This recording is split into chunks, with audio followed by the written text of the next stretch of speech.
le monde est au courant qu'à partir du 1er mai 2015 jusqu'au 31 octobre 2015, une exposition universelle se tient à Milan sur le thème « Nourrir la planète, énergie pour la vie ». Donc pour résumer, le thème c'est comment nourrir 9 milliards d'êtres humains en 2050 en préservant les potentialités naturelles de notre planète. C'est un tout petit défi qui se présente aux États du monde entier.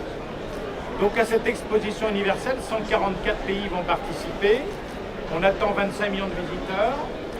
Le principe des expositions universelles depuis 1851, c'est comment la science, le progrès, l'innovation permettent de faire face à l'avenir. C'était dès le démarrage, c'était cela. C'était aussi une mise en scène des savoir-faire technologiques des pays, des industries. On a quelques très très beaux souvenirs de très belles expositions universelles, notamment à Paris. Mais c'est la première fois qu'on a une exposition universelle sur le thème alimentaire. Donc la France a décidé bien évidemment de participer à cette exposition, comme elle a d'ailleurs participé à toutes les expositions universelles. Mais je dirais qu'il y a quand même cette spécificité alimentaire fait que la France aura peut-être une présence plus forte parce qu'elle a beaucoup de choses à dire. Alors, nous avons décidé de construire un pavillon en bois que vous avez, qu'on voit tourner en boucle. Vous avez la maquette qui est sur le stand du ministère de l'Agriculture. Bois du Jura, pavillon totalement durable, démontable, remontable. Et à l'intérieur, on aura une scénographie qui va apporter les réponses de la France. Alors ces réponses de la France, elles sont, l'éventail est large. Mais il y a quand même quelque chose sur lequel on insiste beaucoup, c'est que ce défi alimentaire, on ne pourra y faire face que si on continue à injecter du progrès, à injecter de l'innovation dans le processus de développement, aussi bien agricole qu'agroalimentaire, qu'au niveau du modèle alimentaire lui-même. Donc on met vraiment en scène le progrès avec la certitude que sans progrès, il n'y a pas de capacité à relever le défi. Donc on a très vite décidé de s'associer à nos grands organismes de recherche, notamment l'Institut national de la recherche économique, mais le CIRAD et d'une façon plus globale, donc à l'envie, qui rassemble, je dirais, tout notre potentiel de recherche et d'enseignement supérieur, donc français, pour montrer que nous détenons des réponses. Donc on a construit la scénographie en partenariat avec les organismes de recherche, et puis on a décidé aussi d'organiser tous les mercredis des colloques avec... alors pourquoi ces colloques? On sait qu'il y a d'abord un doute de beaucoup de nos concitoyens en France mais dans le monde par rapport au progrès lui-même. Certains ont une image peut-être un peu rapide du fait que le progrès a un effet nécessairement destructeur. Donc nous disons non, le progrès ou les organismes de recherche détiennent des réponses. Maintenant, encore faut-il qu'on leur explique ce que l'on fait, pourquoi on le fait et l'usage qu'on va en faire de ce progrès. C'est-à-dire qu'on mélange souvent l'impact du progrès scientifique et le principe du progrès. Je crois que le débat sur les biotechnologies est très très significatif. Quelquefois, on a tendance à juger une technologie, pas sur la technologie elle-même, mais sur l'impact. Donc ceci pour dire qu'il nous faut du débat, il nous faut de la transparence, il nous faut de l'explication, il nous faut de l'objectivation du progrès. Et l'objectif de ces conférences, c'est cela. C'est un débat animé par un animateur, un journaliste en général, et puis des chercheurs que nous avons choisis ensemble et qui apportent des réponses sur les grands thèmes. Vous en avez vu défiler un certain nombre. Donc bien évidemment, on va parler des biotechnologies, on va parler du bio, on va parler des circuits courts, on va parler de l'évolution des modèles alimentaires, on va parler des biocarburants, on va parler de tous ces sujets où quelquefois on a des approches un peu caricaturales, j'ai tendance à dire même un peu café du commerce, et nous voulons apporter l'objectivité scientifique qui n'est pas nécessairement la chose qui s'impose, mais au moins montrer que la recherche est là pour apporter des réponses. Voilà, donc c'est cette approche très démocratique, très citoyenne du progrès que nous avons voulu organiser dans le cadre de ces conférences. Voilà. Voilà. Donc aujourd'hui, moi, je dirais, je suis particulièrement heureux de signer cette convention de partenariat avec le président d'Alenvie, parce que c'est bien le président François Houillet, aujourd'hui est là comme président d'Alenvie, parce que ça montre une France tournée vers l'avenir, qui croit en progrès, mais qui croit aussi au progrès démocratiquement débattu. J'ai une petite histoire dans cet organisme, à l'INRA.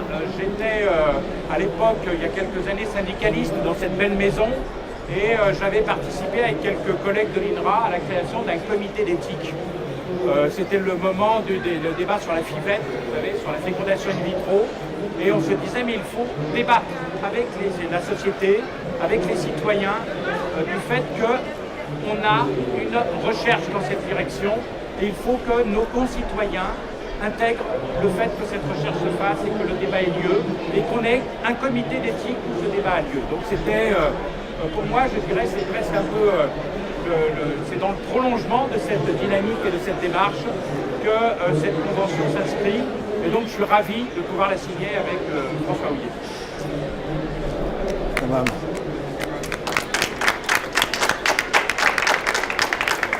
Alors, merci Alain pour ces mots. Je suis effectivement très heureux de vous accueillir ici sur le stand de l'INRA. Vous voyez bien que sur ce stand, il y a un petit écho milanais, ou une préscience de Milan qui a été voulu par mes collègues qui sont en charge de la communication et qui ont organisé le stand de l'INRA. Donc c'était un clin d'œil qu'on voulait pouvoir faire à l'équipe du pavillon France, à Alain Berger, Alain Glogowski, à leurs collègues, parce qu'on a effectivement pas mal travaillé dans l'année écoulée. La deuxième chose que je voulais dire, c'est que je me reconnais complètement dans ce que Alain Berger vient de dire, donc je ne vais pas redire aussi bien que lui, mais cette idée qu'une exposition universelle, c'est le progrès, forcément ça interpelle la recherche, ça interpelle la science, ça interpelle la technologie. C'est le sens que tu as voulu donner au pavillon France, et on s'est tout de suite reconnu dans ce sens-là quand tu nous as sollicité. Le deuxième élément que tu as évoqué, auquel on est attaché, qui a donné lieu à quelques débats, c'était justement cette dimension démocratique. Comment organiser des débats sur toute une série de sujets. Et je crois qu'on a réussi à converger vers 46, 46 mercredis du pavillon France. Donc voilà, quelque chose qui est conférences qui vont être importantes. Donc cette idée du débat, on s'y est aussi reconnu. La troisième chose sur laquelle je voulais insister, c'est la dimension collective. Équipe France, je crois que c'était aussi quelque chose qui te tenait à cœur. À l'envie, c'est l'alliance de coordination des recherches sur l'environnement, mais l'environnement au sens de alimentation, climat, biodiversité, eau, territoire.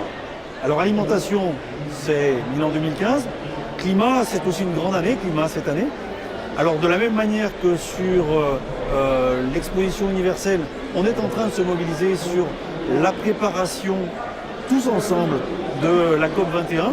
Ça prendra d'autres formes. Il est possible que d'ailleurs il y ait des événements, des exposés, des conférences au moment de l'exposition universelle sur cette question du changement climatique. Mais donc, point important, mobilisation collective.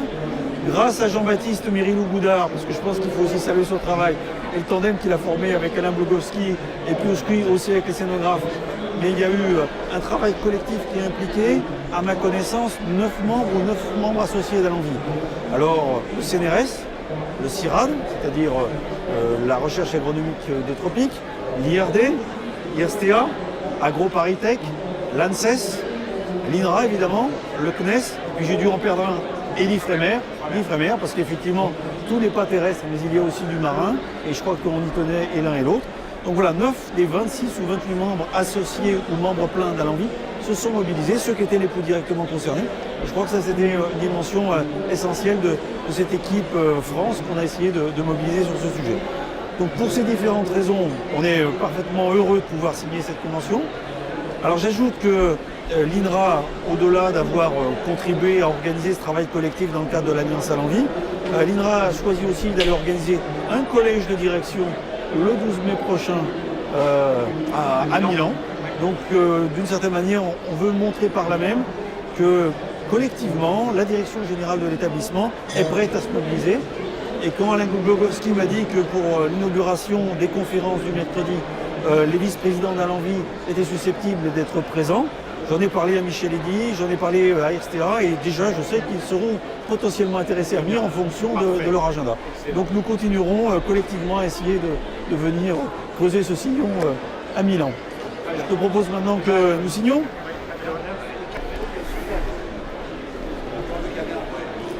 Les Alors, lunettes bien au fond. voilà.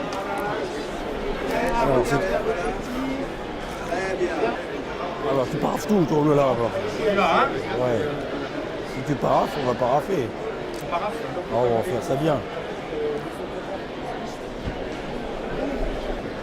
Monsieur le commissaire général.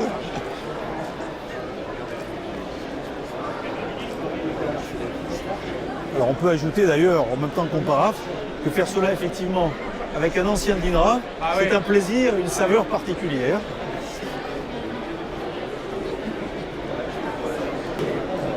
Voilà. Je veux bien.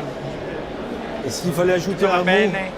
s'il fallait ajouter un mot, je crois qu'une des choses qu'a dit Alain Berger qui est importante, c'est qu'aussi dans l'idée de comment nourrir une planète en 2050, plus de 9 milliards d'habitants, souvent c'est vécu comme anxiogène. Et je crois qu'une des idées que tu avais, c'était de montrer que c'était faisable, qu'on pouvait y arriver, de manière durable, et qu'il n'était pas nécessaire d'être tout le temps en situation de tension. voilà. Il fallait essayer de montrer qu'il y avait des trajectoires, des voies. Et ça, c'est quelque chose qui me paraît important aussi. Dédramatiser. On a souvent, effectivement, cette approche anxiogène, on la connaît. Bon, on a eu des difficultés au cours des 20 dernières années, des problèmes posés par des technologies alimentaires ou agroalimentaires ou l'impact de certaines technologies. Et on a, bien évidemment, par votre conséquence, un doute sur notre capacité à pouvoir faire face à l'avenir de façon, je dirais, équilibrée, saine, voire sereine. Et il nous faut apporter cette sérénité, mais on est obligé de dire que pour 9 milliards d'êtres humains, 80% concentrés dans des villes, s'il n'y a pas encore du progrès, il n'y a pas encore de la science, il n'y a pas encore de l'avancée technologique, nous ne pourrons pas permettre à 9 milliards d'êtres humains d'être nourris. C'est cela qui est très important à dire. Il faut objectiver de façon sereine la situation et dire que les réponses existent et que ces réponses, elles ne sont pas cachées dans des petites boîtes noires, mais qu'elles sont accessibles à tous. Tout à fait. Et bien là, à Milan. À Milan. Voilà.